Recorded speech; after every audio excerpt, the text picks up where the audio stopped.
Stepping out of sin consciousness into sun consciousness is stepping out of failure into success. It means stepping out of that inferiority complex that has held us prisoners for years. It means becoming the thing you have dreamed. Do you remember the picture in the magazine of the little scrawny fellow sitting by the side of a great big, strong, muscular man, seeing the big man take his girl away from him? Then the little scrawny man goes into the gymnasium and develops his muscles until they are strong. Then he goes out and faces other men unafraid. You go into God's gymnasium and come in contact with the great gymnastic teacher of spiritual things. You let him put you through a course until you stand in front of the world, complete in all his finished work, until your inferiority has been swallowed up in his dominant victorious spirit, until you whisper, "Greater is he that is in me than he that is in the world, or than the doubts and fears that worked in me in the past.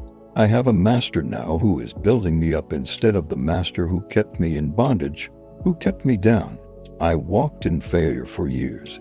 I walked with the sense of my lack of ability and righteousness, but now I walk with him. We are linked together.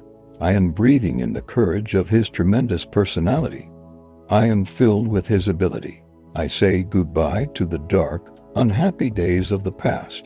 A curtain falls between them and me. I stand now upon the highlands, a victor. No longer am I worrying about the lack of money. Lack of money does not lord it over me. I am master. Lack of ability does not lord it over me now. Lack of opportunity no longer lords it over me. I am not intimidated by circumstances or filled with fear that I cannot do the work or put it over. I know that the Mighty One has taken me over and is putting me over since I stepped out of sin consciousness into sun consciousness. Worrying is the unhealthy child of fear and unbelief. Those two are married, and what children they have begotten. Worrying leads to the wasting of vital energy, the disturbing of digestive and other organs, which impairs your ability. It becomes a mental disease. Almost everyone has it. It is contagious.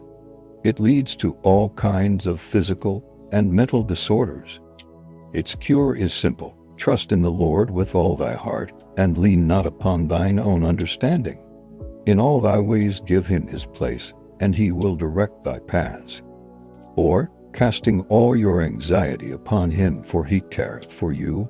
Get quiet for a moment, and remember this: God is on your side. If God is for you, who can be against you? They can't conquer the man who trusts in the Lord with all his heart. There aren't enough enemies in all the world to whip the man who trusts absolutely in the wisdom of God his Father and does not lean upon sense knowledge. No man is safe to go out into the business world until he has first learned the secret of absolute trust in the Lord. So, if you haven't learned it yet, and you are bearing your burdens with fretting and care and anxiety, go alone and settle the great issue with him. Take his wisdom and grace to go out and do your work with perfect efficiency.